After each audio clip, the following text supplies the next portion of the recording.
Welcome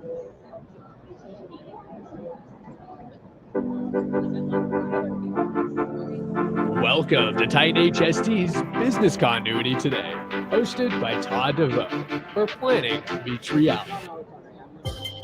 Good morning, good afternoon, depending on where you are at in this fine world. And I'm your host, Todd with Titan HST, and we're here at IAEM International Conference in Savannah, Georgia. And it's got me thinking, I landed here on the Thursday of last week. And guess what happened?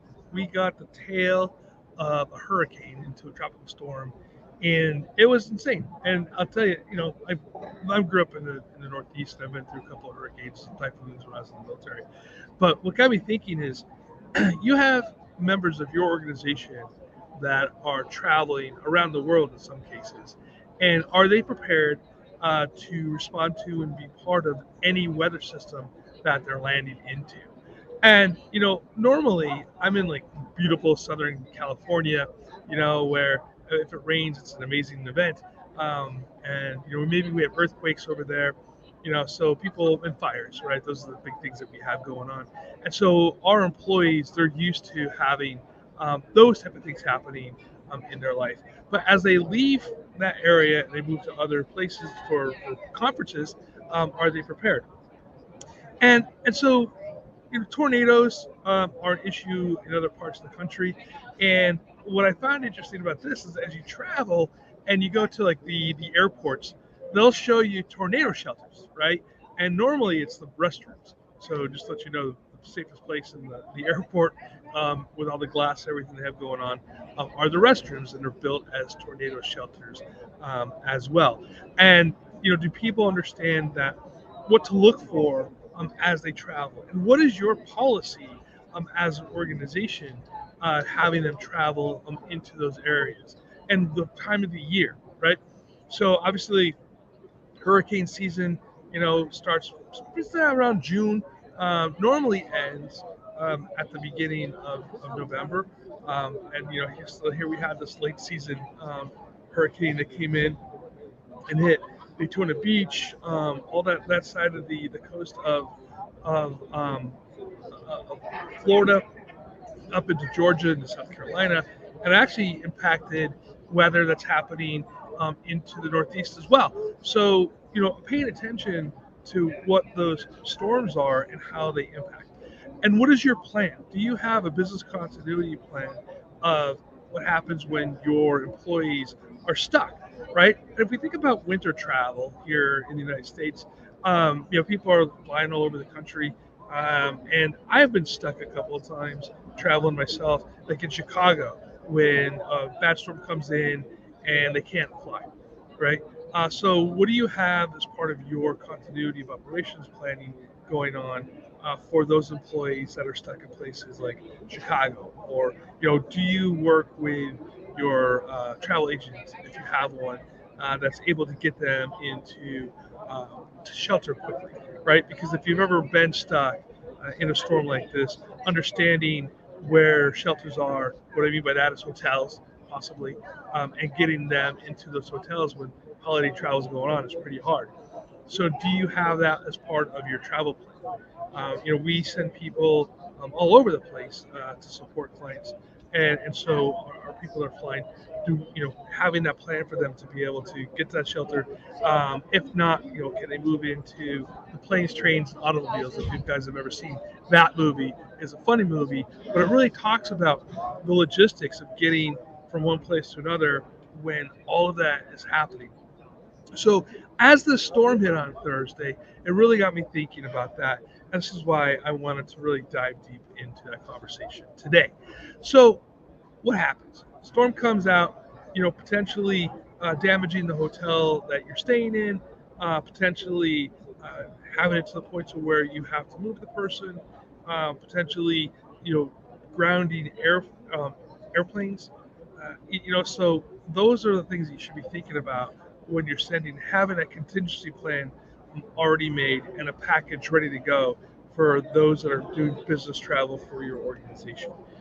And even weird things can happen. I guess it was on the Friday, there was an air show in Texas, and two planes collided midair, shutting the Dallas Fort Worth airport down, which is a hub airport, and it canceled flights all over the place. So having that contingency plan ready to go for anything, right? So when we talk about all hazards are is real, right? So it's not just your rain and snow and sleet, hail, right? I mean, could they have an air show disaster, which they did? So things like this. On the other side too is what happens when you have somebody say, in Daytona Beach, the Hilton that was there got destroyed. Not completely fall down, but the whole back end of it, some of the rooms that are on the beachside, blowing windows out, and things like this. You do you have an idea where other hotels are in the area where you can move them to? And do you have contracts set up with other hotels in the area, or at least or Airbnbs or things like this that you can move your team quickly and seamlessly into some place that is safe, dry, and warm, which is those critical things. How do you have that set up? And those are some of those things that when I talk about thinking outside of the proverbial box, right? As part of the emergency management and business continuity team, these are things that you should be thinking and advising up to your C-suite when it comes to travel, corporate travel, planning specifically for events. If you're sending people to conferences like I'm here today at IEM conference, right? Do you have that as part of your backup plan and contract? So those are those things that you really need to be addressing, right, in those pre-planning meetings. And there's two things it does. One is it allows your team to know that you're truly thinking about them and that you're not just sending them out to the wild, if you will, right? And the second thing is getting that C-suite buy-in of understanding that business continuity is more than just a checkbox, right? It's a tool to use to be able to make sure that the employees are safe no matter where they are in this country, right? Or in the world when they're traveling, right? There are businesses that are out there that you can contract with specifically that will go and rescue you internationally, right?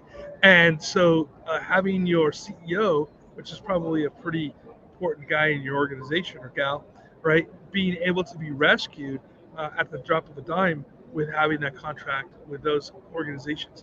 And they're out there, and it's insurance, basically. When you have people traveling into areas that are dangerous. Now think about if you were in Ukraine when the war broke out. How did you get people out of there? Well, I spoke to a couple of organizations that had people working in Ukraine, right? And they had to set that plan up ready to go and start moving people as soon as it went from being rhetoric to a hot war, right? And so the other thing that you're doing as a business continuity manager, right, an emergency manager in corporations, is you're paying attention to what's happening globally, right? So what is happening politically globally, what's going on as far as the threat assessments that are happening, and having that package ready to go to support your team when they travel, right? Whether it's globally or internally here in the United States, right? Understanding what the weather package looks like, 10 days out. So that being said, have some organizational weather software that you're using, whether it's through NOAA, which you can get, or if you're going with some corporations that have some really great packages. Looking at them that's going to fit your organization. It doesn't have to be expensive. It can be done relatively inexpensive, but being able to follow those weather patterns that are happening, and so you're not sending people into harm's way potentially, or into snowstorms that are happening like this week up in the Northeast, right? So knowing that stuff is critical and creating a really good travel packet for your team. And I know it sounds old school, right? You're not using necessarily travel agents anymore because you can get on the computer and purchase tickets. But you have to become that person for your organization that's creating travel packets, assessments of the areas, right? Understanding the political climate, understanding the actual physical environmental climate, right? and how they're going to get there. What are the contingencies that you have for them when they're there? If their hotel specifically gets damaged, what can you do? Where can you put them? What other contingencies do you have for travel in case like a 9/11 happens and air travel is completely shut down across the nation? Can you get them on a train? Can you get them on a plane? Can you get them on an automobile? Those things need to be thinking about. That's how you're going to actually have the additional value add to your organization when it comes to business continuity and emergency management in the private sector. Heck, you can even do it in the public sector as well. Hey everybody, also, using the Titan HST app, right, you can track your team, where they're at, right, in a good way, right, not in a kind of a creepy way. So you can make sure that they sign up, you can make sure where they're at, they can communicate with you on a regular basis, you can communicate with them on a regular basis, and making sure that they are safe, they can check in, making sure everybody's safe and sound. So until next week, please stay safe, stay hydrated. Live.